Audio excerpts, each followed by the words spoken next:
What we are trying to do at the Science Museum is a little bit unique in melding what I call resistance, popular resistance is the title of my book, and with science, because I think it's part of the same process, and I'll explain why I think it's part of the same process in a minute. But if you think about it, what is the source of this problem here? Why do we have a conflict here? I mean, I think there are, unfortunately, many people, including Europeans, Americans, Israelis, and even Palestinians, who confuse this, who do not understand the diagnosis. They focus on the symptoms of the diagnosis, and they don't focus on the diagnosis. I'm in the medical genetics field, and I say it's important to make the proper diagnosis before you embark on applying therapy or even thinking about what's the potential prognosis, future for this problem. So that is why I say it's really important to make the right diagnosis. So what is the right diagnosis? What is the diagnosis here? Is the problem here that we have occupation? I don't think so. I think that's a symptom of the problem. Is the problem the wall? No, that's also a symptom. What is the etiology of this problem? It was there before the occupation, before the wall, before the settlements here in the West Bank. There is a problem here. What is that problem? Where did it come from? How did it come? What's the genesis of it? How did it evolve? As a disease also has stages and evolution. And so what is the evolution of this condition, if you want, of this patient, if we consider Palestine a patient? But, to help us identify the etiology, the diagnosis, we have to think, when did it start? When was, by the way, the first Palestinian uprising? 1935, was it? No. Even long before that. It was 1881. 1881, we had our first Palestinian uprising. So obviously the people who did the uprising against something, that something started obviously before this date, before 1881. And that was the first Zionist colony in Palestine, 1880. Now, why did the Palestinians object to this first Zionist colony in Palestine? Some Jews will tell you it has to do with anti-Semitism. But that's not true, because obviously Jews have been in Palestine for hundreds, thousands of years. We never had any problem. My grandfather's friend in school was Jewish under Ottoman Empire. So it had nothing to do with being Jewish. Also, Palestine was welcoming, actually exceptionally welcoming to immigrants from other countries. They don't have to be natives. We welcomed Jews after the Russian pogroms, for example. In the 19th century, they came and they settled, became native Palestinians. We welcomed Armenians after the Armenian genocide by the Ottoman Turks, and they came here and settled, tens of thousands of them. They even have an old quarter of Jerusalem is Armenian. And they became native people. Circassians, Druze, Ethiopians, everybody came here and settled, and nobody objected to them settling here, so to speak.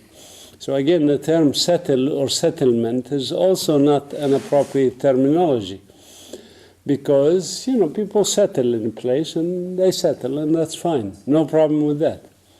So the problem has nothing to do with the presence of people of particular religions or backgrounds or anything else. So why did Palestinians object to that first Zionist colony in Palestine? Is it in the word colony? Because they themselves said this is colonization. Yeah. The colony was established under the auspices of something called Jewish Colonization Association. That's what they called themselves, Jewish Colonization Association.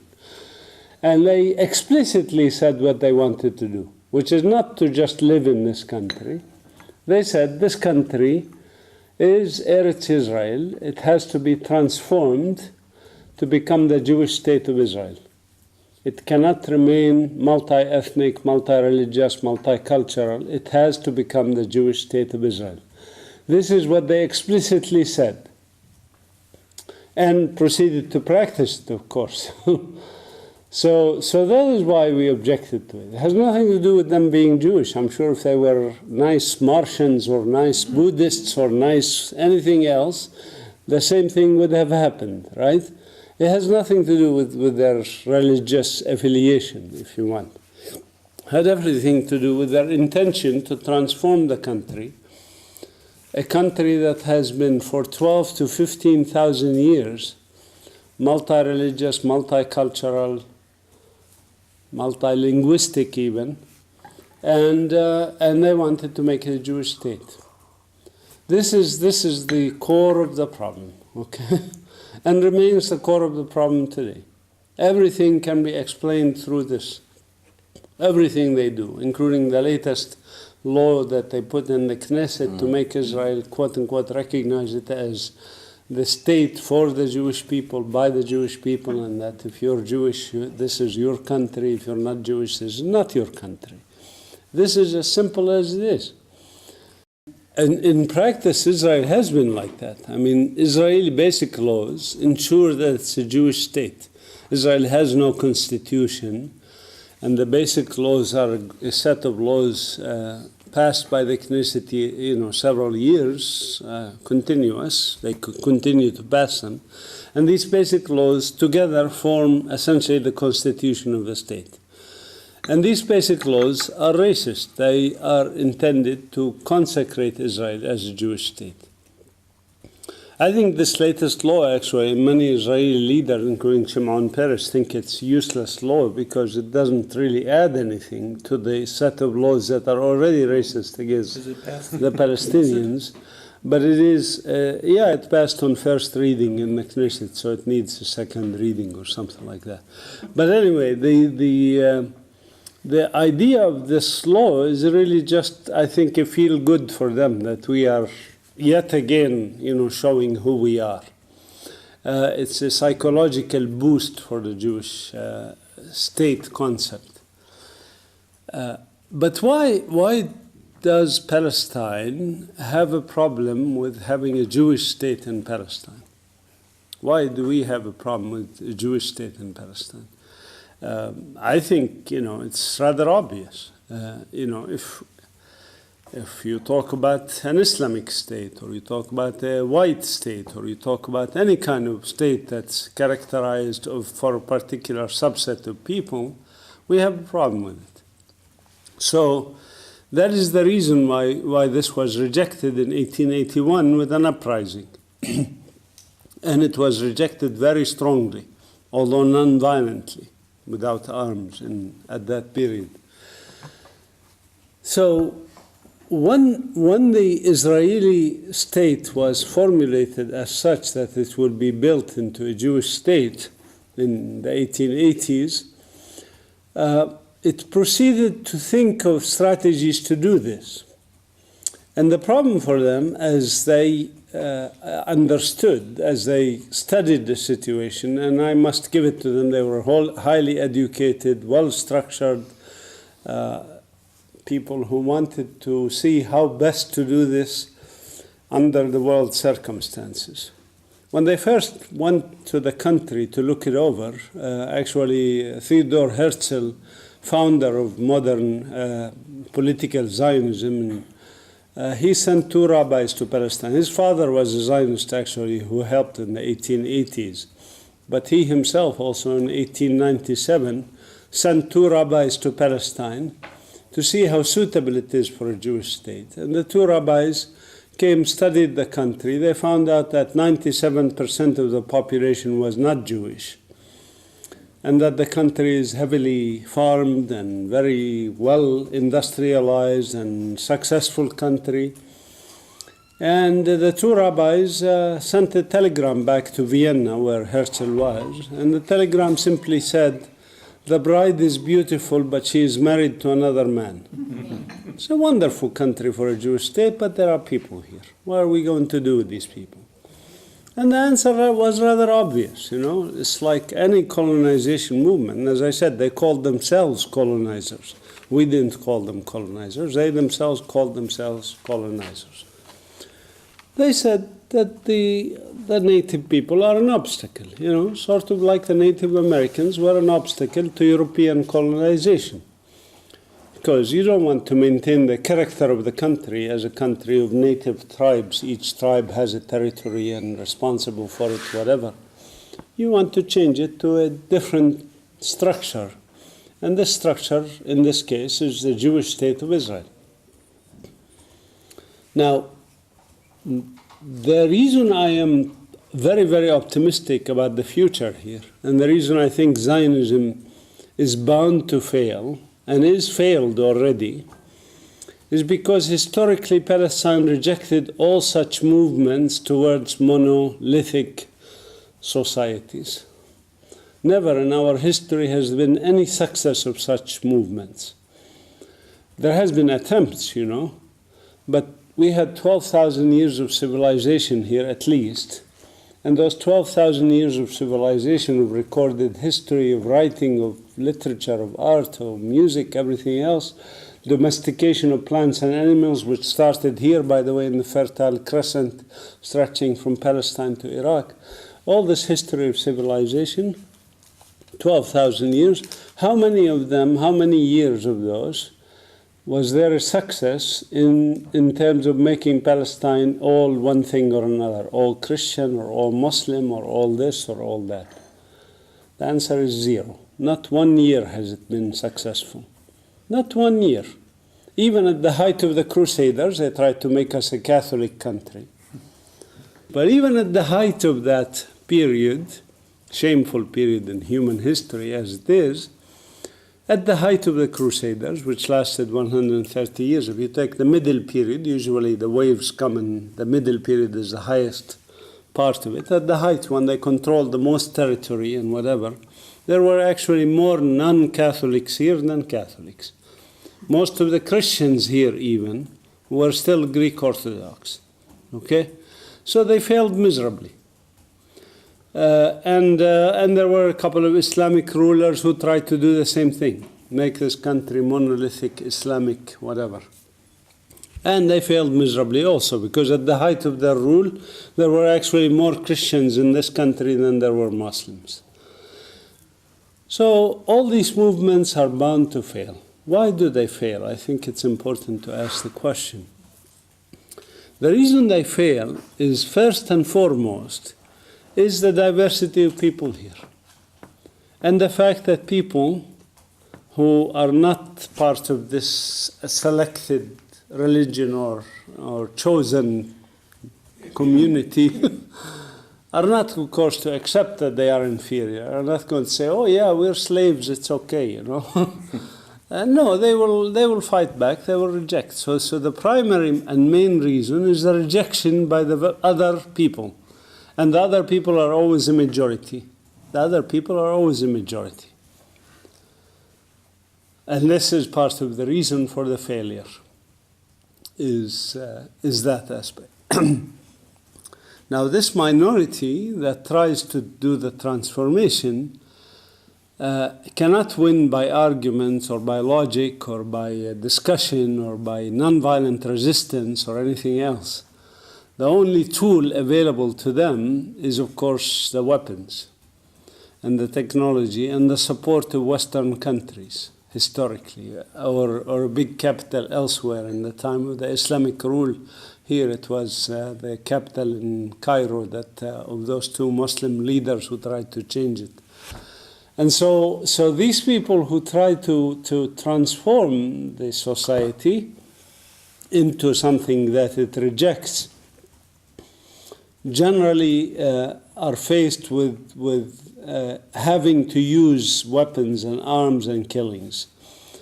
And they think that this is the way to get their way. Temporarily it works. On the short run it works, in the sense that, for example, Israel, when it was created, 530 Palestinian villages and towns were depopulated. The largest post-World War II refugee population on earth was created.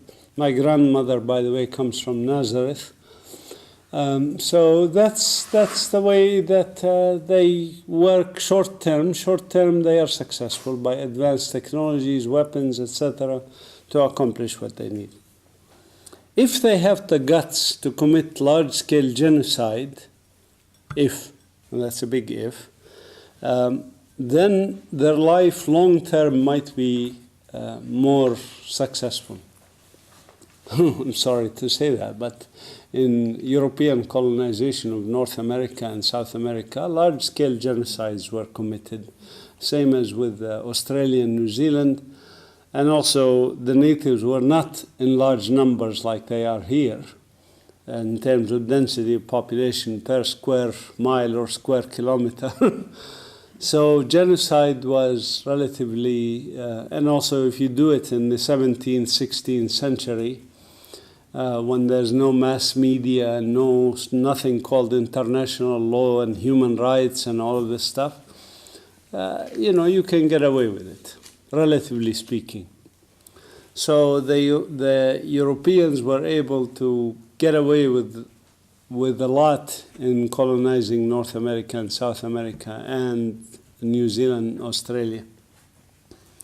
The problem for Israel and for Zionism, of course, is they came a little bit too late on the game. And that's unfortunate for them, in the sense that if they tried to do what they did 3 centuries ago, they may have gotten away with it. They may have killed a few 100,000 Palestinians who lived here, and there wouldn't be many of us here. I would not be here, and there wouldn't be many of us who are speaking out or resisting or doing anything, so it would be relatively okay for them. But history is not to the advantage of everybody who wants to modulate history or change history. So they are stuck with us. They are stuck with us. Who is us? We are 12 million Palestinians. 7 million of us are refugees or displaced people.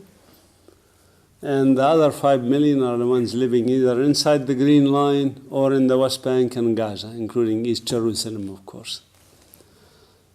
And those who live inside, if you want, are subjected to apartheid laws, racist apartheid laws. There are over 50 of them within the Green Line that discriminate against non-Jews within the Green Line. Outside the Green Line, in the West Bank and Gaza, there are many more laws that discriminate against non-Jews. Those are called military orders. Israeli commanders here in the West Bank, for example, can issue any kind of commandment, and it becomes essentially law because it's applied by force by the military. And so these are hundreds of military orders. There's, I think, over 1,000 now. These military orders are all essentially violations of human rights and discriminatory laws against the Palestinians. Some of them are rather ridiculous military orders. For example, one military order issued right after 1967 occupation of this area is that we Palestinians cannot own cows. We cannot have cows. There's a film now that came out about the fugitive 18 cows that we in Beit Sahur brought in 1988 to Beit Sahur so that we can have milk for the town instead of relying on Israeli milk. Of course, any settler from America or Europe or Canada or whatever can come to the West Bank and can own cows, but if he is Jewish. If he is Palestinian, you cannot have cows. So we actually smuggled 18 cows, and we grew them for a while. We had milk, and then the military discovered that there's these terrorist cows supplying terrorist substances, and started hunting them, and people were moving them around from one place to another, and it was kind of a funny episode. So somebody, it's a marvelous resistance story. So somebody has made a film about it. We just screened. Jalal was one of the key people who organized this particular campaign, and he was a teacher at the time. He was later fired from his job by the Israelis because of his participation in organizing this and could never go back to teaching. But anyway, he, as a teacher, he knew nothing about cows and stuff like that. So basically, and I could tell you 1,000 stories about nonviolent resistance. I summarized some of them in my book about popular resistance, but the resistance of the local people, if we go back to the metaphor or the, analogy of using a disease, the resistance of the people is like your white blood cells' immune response to infection. It's a natural process. It's a natural process when you have an illness for your body to try and deal with it. And it would be totally unnatural. You cannot find any examples in history where the native people just said, oh, welcome, if you want, take the country over and change us and kill us and remove us from our land and make it your country, ahlan wa sahlan, welcome, That doesn't happen, If I come to your house and say, I like your house, it's a nice house, would you please go away? You're not going to do it. It's common sense, okay, that the native people will resist. And it's just like common sense that the white blood cells of your body will resist to varying degrees. And to varying successes, by the way. They may be overwhelmed by the incoming illness. But it is natural to try and resist. And this resistance for local people, for native people, is by and large, 99% of it is non-armed resistance. Why? Because it's also natural. Most people do not have either the access to arms or the capacity to carry arms or the moral fortitude to go shoot at somebody or anything. It's natural that the native people do not resist by armed methods by and large. They resist mostly by non-violent methods. There is, of course, some that resist by armed methods. That's also natural, by the way. There is a bell-shaped curve of resistance, like any statistical phenomena, and you find some of it in one extreme that involves arms, whatever. Most of the people resist non-violently, and there's a group of people here at the other end that do collaboration. And those people who do collaboration with the occupiers, there were Indian trackers, they used to call them, for the white colonizers that showed them how to go, where to go, etc. And if you talk to those people and ask them, were you Indian, traitors? They will tell you, no, we're not traitors. We're working with this because it's a reality of life, and it's a way to remain here, and it's a way to resist even. So they do that. Collaboration, okay? I don't want to quibble whether we consider it treachery or whatever, but that's the other end of the curve. And it's also a tiny minority. So that's the reality of a situation like this, of a colonial, anti-colonial struggle. There's nothing else that needs to be, overanalyzed. It's a rather simple problem. I think when you come to therapy and prognosis, it's a little more complicated, of course. But in terms of diagnosis, it's rather simple. I think we should probably leave it at this and talk about therapy and prognosis after the trip.